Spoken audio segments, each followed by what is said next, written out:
Hello. बाबू phone क्यों नहीं उठा रहे हो? हमसे नाराज हो क्या? ना भौई तो होता नहीं।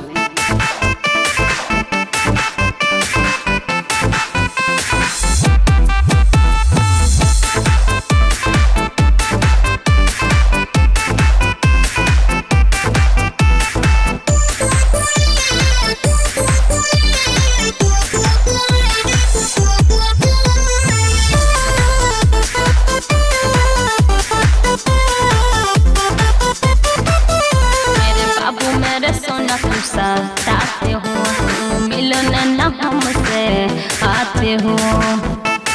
हे बाबू सुनो, मेरे बाबू मेरे सोना तुम सताते हो, तुम मिलने न हमसे आते हो। क्या भूल हुई है हमसे बता दो ना कसम से, क्या भूल हुई है हमसे बता दो ना कसम से। तेरी याद जानू हमको रू लगती है। सुन तेरी माँ का क्या? तेरी माँ का तो रात में बुलाती है, अपने भाई से मुझे पिटवाती है। तेरी माँ का तो रात में बुलाती है, अपने भाई से मुझे पिटवाती है।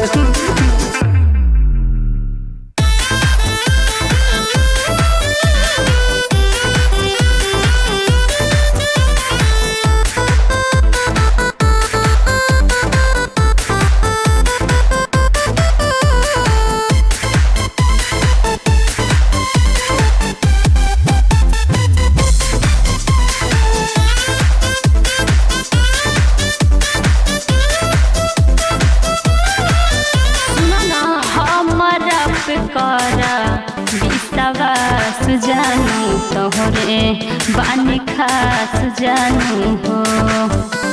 झूठी ई तो लइकिन के बड़हन बेमारी बा हो, झूठ बोले वाला काम जारी बा हो।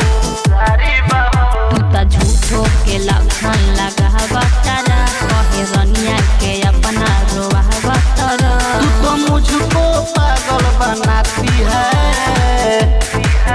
तेरी माँ का तू तो रात में बुलाती है, अपने भाई से मुझे पिटवाती है।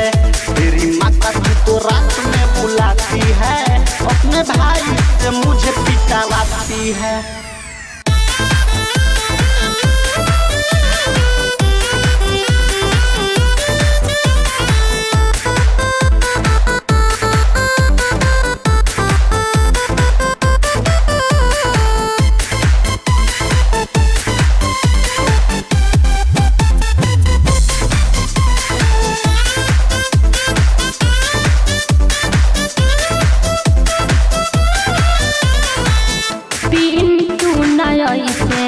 मजबूर कर दिल से जानी दूर कर हो प्लीज।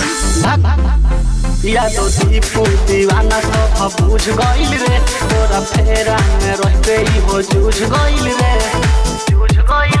कृष्ण चंदन ऐसे न जिद खाना हो, राइटर परशुराम रसमा के बात माना हो। के गलती तू मुझको मनाती है। तेरी माँ का तू तो रात में बुलाती है, अपने भाई से मुझे पिटवाती है। तेरी माँ का तू तो रात में बुलाती है, अपने भाई से मुझे पिटवाती है।